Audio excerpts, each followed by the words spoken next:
नमस्कार, फिर पैसा बोलता है में आपका स्वागत है। मैं आनंद श्रीनिवासन।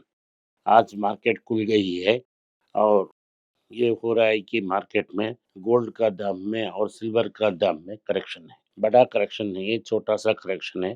सिर्फ 60 रुपया 1 ग्राम गिर रहा है। तो मतलब ये है कि 13,000 के ऊपर ही है 22 कैरेट गोल्ड। 13,230 रुपया में है और 14,000 के ऊपर ही है 24 कैरेट गोल्ड। 14,433 रुपया में है। सिल्वर का दाम में भी गिरावट है, 306 रुपया में है। अगर आप खरीदना चाहते हैं तो अगर बेचने का दाम है 250 रुपया कम है इसके नीचे। यूएस डॉलर भी वीकन हुआ है, रुपया वीकन हुआ है, 9039 तक पहुंच गई है। आज अनेक कंपनियों का रिजल्ट्स आ रहे हैं। इसमें Reliance Industries, Wipro, Tata technologies, tech Mahindra, L&T finance and JSW infrastructure बहुत बड़े कंपनियां हैं। इसमें आज यूबीएस का रिपोर्ट डोमिनेट कर रहा है न्यूज साइकिल्स को। और जो ये यूबीएस का रिपोर्ट ये कहता है कि गोल्ड के दो हाफ होंगे। पहला हाफ में 5,000 तक गोल्ड जा सकता है। उसके बाद अगले सेकेंड हाफ में $500 कम होके $4,500 हो सकती है। ये दोनों मेजरमेंट्स इसके आउंसेस में हैं। एक आउंस लगभग 31 ग्राम गोल्ड है। मेरा प्लानिंग क्या है? मेरा प्लान ये है कि जब तक एक नया फेडरल रिजर्व चीफ अपॉइंट नहीं होता, जब तक हम कुछ नहीं कह सकते। दूसरी चीज़ ये है कि अमेरिका में नवंबर में मिड टर्म इलेक्शंस होंगे। उसमें डेमोक्रेट्स क्या करते हैं उसके बाद ही हमें पता लग सकता है। क्या ज़रूर ग्लोबल टेंशन्स के बदौलत 5,000 तक गोल्ड जा सकता है, लेकिन गिरने का क्या कारण हो सकता है मुझे पता नहीं। ग्लोबल टेंशन्स कम नहीं होने वाले हैं और 10 पॉइंट्स ऐड कर सकते हैं।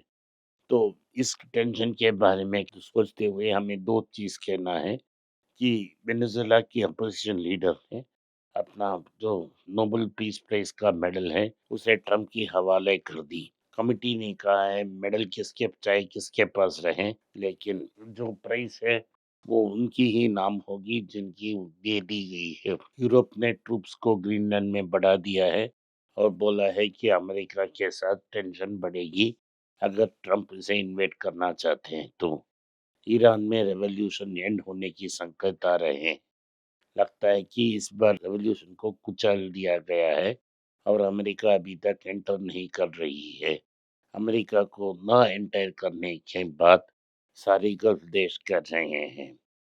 तीसरी बात यह है कि जो ईरानियन रियल है इसको ज़ीरो बना दिया गया है और टेंशन्स सैंक्शंस लग गए हैं।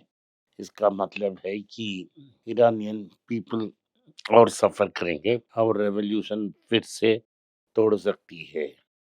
तोड़ की मतलब शुरू हो सकती है और ये अंग्रेजी में इसको ब्रेक करते हम मैंने यूज कर दिया तो मतलब है कि जो अब रेवोल्यूशन दबा दबा दिया गया है वो फिर से शुरू हो सकती है। टाटा मोटर्स की जो कंपनी है उन पैसेंजर व्हीकल की उन्होंने गवर्नमेंट से अपील की कि 10 लाख की नीचे जो भी व्हीकल्स हैं उनको सब्सिडी बरकरार रखे ईवी व्हीकल्स को, ताकि वो अपना सेल्स बढ़ाएं।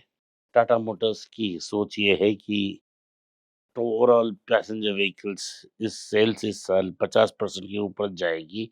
इंडस्ट्री एवरेज 25% की होगी और ये इसको बीट वो नंबर 2 पोजीशन को कैप्चर कर सकते हैं और कंसोलिडेट भी कर सकते हैं।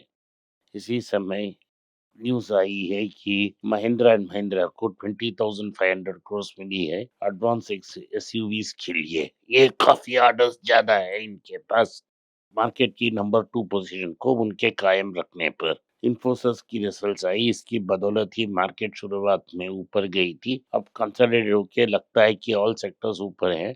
मार्केट लगभग 150 पॉइंट ऊपर है। इन्फोसिस की प्रॉफिट सिर्फ 3% गिरी है और उसमें तो वन टाइम लेबर कॉस्ट उनको जो लगा है 6,000 करोड़, अगर उसे राइट बैक किया तो लगभग 3% उनकी प्रॉफिट बढ़ी है। उन्होंने कहा है कि वो सेकेंड हाफ में अच्छा रिजल्ट्स देगी और उन्होंने अपना रेवेन्यू गाइडेंस को बढ़ाया। इसका बदौलत आज मार्केट में बहुत बड़ा रैली हुआ, लगभग 5% की रैली हुई। उधर एडीआर में प्रैक्टिकली 10% की रैली हो गई। जब उसके बाद कुछ कुछ सैनिटी आई, तो इन्फोसिस की रिजल्ट्स में मार्केट को थोड़ा तेजी दे दी है, लेकिन सिप्ला की स्टॉक 4% गिर गई थी सुबह और बाइंग रेंज में आ गई। न्यूज़ ये है कि ग्रीक प्लांट जिस पर यूएस एफडीए ने ऑब्जर्वेशंस दी, उसको उन्हें 6 महीने के लिए शट डाउन करना पड़ेगा। इससे उनकी सेल्स इफेक्ट हो सकती है। तो इमीडिएटली आज सिप्ला की दाम 4% गिर गई है और जो प्राइस आई है, ये लगता है मुझे कि ये लॉन्ग टर्म के लिए अच्छी प्राइस होगी। जब कंपनी ट्रबल में होती है और शेयर्स नीचे आते हैं, हमें उन्हें कंसिडर करना ही पड़ेगा। तो अगला आईटीसी में भी चिंता है कि प्राइसेस इतना गिर गए हैं और अनजस्टिफाइड है। उन्होंने कहा है कि 29 जनवरी बोर्ड मीटिंग होगी, रिजल्ट्स को देखेंगे, उस समय इंटरिम डिविडेंड भी देंगे। ओवरऑल आईटीसी का ट्रेंड ये रहा है, तो 16 से 17 रुपया डिविडेंड देता है। इस दाम में अगर आप इसको कंसिडर करते हो, लगभग 5 to 6% इंटरेस्ट मिल जाएगा। ये most national savings bank rate से बेहतर होगी और मार्केट के लिए अच्छी खबर है। जाइडस लाइफ साइंसेस को एक ड्रग की टैबलेट्स बेचने की परमिशन यूएस एफडीए से मिल गई है। अगली न्यूज़ ये है कि जो कर्नाटका बैंक है, उनकी जो प्रीवियस मैनेजमेंट थी, उन्होंने टेक्नोलॉजी की बहुत बढ़िया यूज़ की और सेवरल अकाउंटिंग सिस्टम्स को डेवलप की। इसके लिए इंडियन बैंकिंग एसोसिएशन ने कर्नाटक बैंक को बहुत सारे इनाम दिए हैं, अवार्ड्स दिए हैं और इसमें प्रीवियस मैनेजमेंट का हाथ है। अभी उनकी ex general manager UR Bhatt को 1 साल के लिए मैनेजिंग डायरेक्टर का पद दिया गया। भारत की ट्रेड डिफिसिट एक्सपेंड हो रही है क्योंकि गोल्ड, सिल्वर और अदर एक्सपोर्ट्स इंपोर्ट्स कॉमन है, लेकिन एक्सपोर्ट्स नहीं हो रहे हैं क्योंकि टैरिफ बढ़ गई है। अमेरिका भारत की एक बड़े मार्केट है और ट्रेड सरप्लस वाली हुई मार्केट है। अगर उसमें कुछ जो प्रॉब्लम है तो ओवरऑल मार्केट को इम्पैक्ट करेगा।